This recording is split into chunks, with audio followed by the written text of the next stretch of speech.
This whole situation has been so stupid that I genuinely got motivated to come back from my break and make a video about it. We have to educate the kids on eugenics, and obviously I have to take on the task. If you are unaware of the whole thing, then 1, you must be more out of the loop when it comes to K-pop than me, because even I found out about it although I don't have social media. But 2, let me explain it to you. So there's this JYP group called xdinary Heroes that makes music that I would personally classify as satanic, and they have a member named Junhan. One day, June 29th to be exact, Junhan used his Bubble account to make some, well, interesting remarks about different races. He said, Nines, they say black people have more cells in their ears, which gives them better hearing. That's why they're good at music. By combining the strengths of different races, the superior sugar metabolism of white people, the physical abilities of black people, and the cognitive abilities of Asians and Indians. Well, this is related to stem cell research. No, it's not. It's already being done. The ethical issues are the real problem.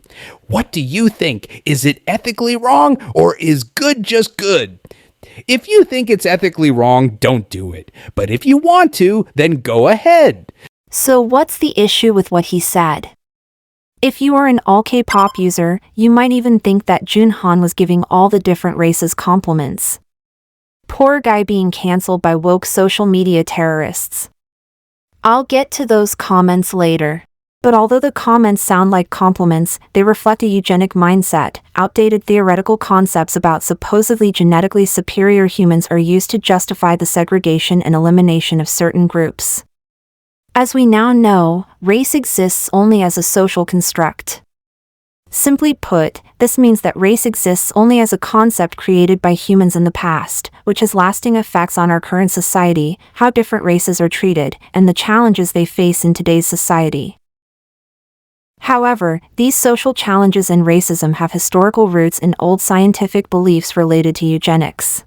The belief in the existence of distinct human races, such as Asian, African, Native American, and European, and their distinct characteristics, was popularized by Enlightenment scientists such as Carl Linnaeus and Charles Darwin and was widespread in the 19th and early 20th centuries. Linnaeus, for example, believed that Native Americans were naturally choleric, Europeans muscular, Asians melancholic, and black people lazy. However, this is not yet complete eugenics, but rather racial theory believed in by many famous people, such as Kant, Schiller, even Marx, and Engels. Rather, eugenics has its roots in the social theories of social Darwinism. Darwin, who also believed in racial theories, considered the breeding of the strongest human beings to be justified. He theorized about the idea of selecting genetically privileged individuals for reproduction. This mindset, prevalent in the sciences at the time, was evidently embraced by the worst people in the world. For example, Churchill, who believed that mentally disabled people posed a threat to the well-being of society and therefore advocated for the separation of society from disabled people and even their sterilization. In Connecticut and Indiana, forced sterilization were legitimized and legalized in the late 19th century and early 20th century. Above all, however, eugenics is associated with National Socialism. The Nazis used eugenics to justify cruel acts, such as the destruction of lives they deemed unworthy of life, including those of people with disabilities. It was also used to justify human experimentation and various efforts to achieve racial purity. Side note, when Zionist organizations sterilize Ethiopian Jewish women because they believe in the superiority of Ashkenazi Jews, or when Israeli politicians justify the extermination of the entire Palestinian population by claiming that Palestinians are inherently violent and anti-Semitic, does that fall, if not under eugenics, then at least under some kind of conception of racist hierarchies? I would say yes. So, when Junhan gets on the internet and at first talks about supposed inherent characteristics about different races, such as black people having more nerves in their ears and thus supposedly being better in creating music, or white people being better at breaking down sugars, lol, he is not making use of eugenics but rather racial theory. And yes, the stereotypes may be positive, but 1. They are not scientific and completely false, and 2. They inherently create racial hierarchies. And I don't think I have to explain why that is an issue. But he goes a step further and uses concepts of racial theory that he picked up somewhere and combines them with the Darwinist thought of breeding the fittest human beings. In short, eugenics. He theorizes about using the best genetic characteristics of each race and creating some sort of superhuman. But he isn't dictatorial about it. He gives you the choice to think about it and make your own decisions. If you think it's ethically wrong, don't do it, as he said.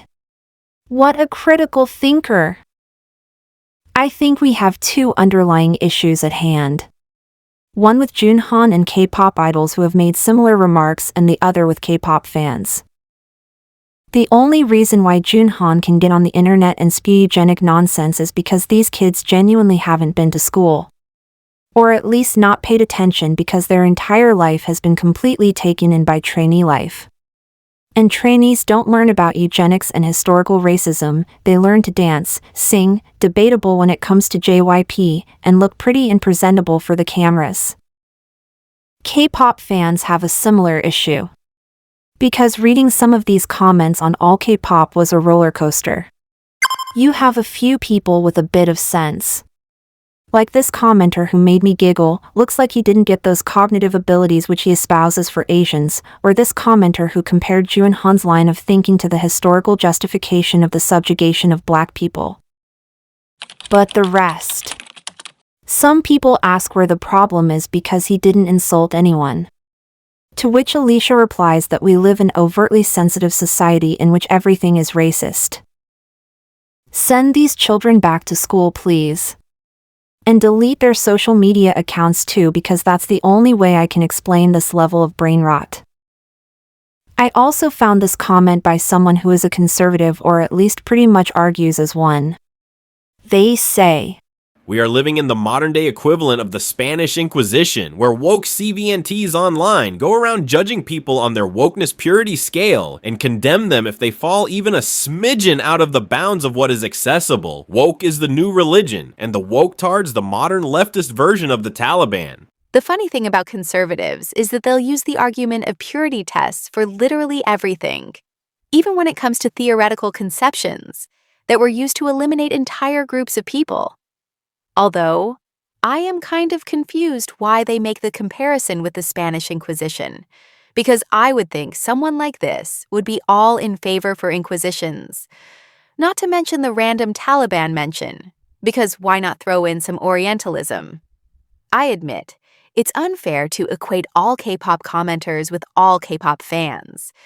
I'm pretty sure the reaction to this scandal on Twitter was at least somewhat better. I wouldn't know, though. In any case, I was surprised that the girls on Pan were more critical than the people on all K-pop, because usually the former are a bit, well, how do you say it, KKK-esque when it comes to racism topics.